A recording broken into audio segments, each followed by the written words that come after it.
আমার মুসলমান ভাই বাবারা, বন্ধুরা গো,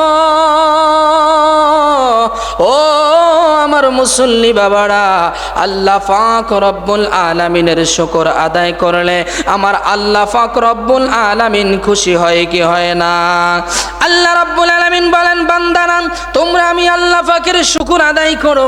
আমি আল্লাহ পাক তোমাদেরকে যেই নিয়ামত দিয়েছি, যেই রহমত দান করেছি, এই নিয়ামত পাওয়ার পরে তোমরা যদি শুকরিয়া আদায় করো, তাহলে আমি আল্লাহ পাক রব্বুল আলামিন তোমাদেরকে যেই নিয়ামত দিয়েছি, এই নিয়ামত আরো বেশি করে বৃদ্ধি করে দিব। বলেন সুবহানাল্লাহ।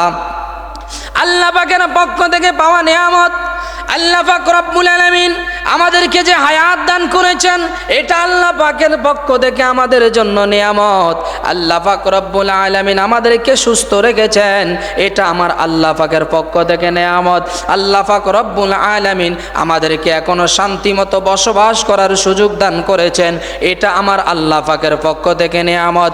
আল্লাহ পাক রব্বুল আলামিন যেই বায়ুমণ্ডলের মধ্যে অসংখ্য অগণিত অক্সিজেন দিয়ে রেখেছেন, যেগুলো হিসাব করা যায় না, যেই অক্সিজেনগুলো আমরা বিনা খরচে গ্রহণ করতেছি, এই অক্সিজেনটাও আমার আল্লাহর নিয়ামত, ঠিক কিনা?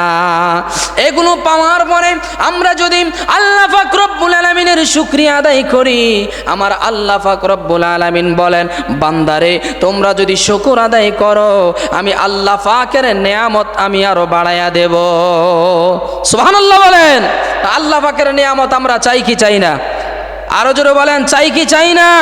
আল্লাহ পাকের নিয়ামত পেতে হলে, আল্লাহ পাক রব্বুল আলামিনের রহমত পেতে হলে আমার আল্লাহর শুকর আদায় করতে হবে, আমার আল্লাহ পাক রব্বুল আলামিনের ইবাদত করতে হবে, আমার আল্লাহ পাক রব্বুল আলামিনকে বেশি বেশি করে স্মরণ করা লাগবে। কথা বলুন, ঠিক কিনা?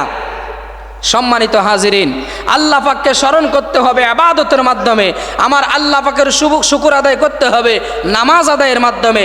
আপনারা বলেন, আমরা সকলেই 5 ওয়াক্ত নামাজ চাই কি চাই না? আরো জোরে বলেন।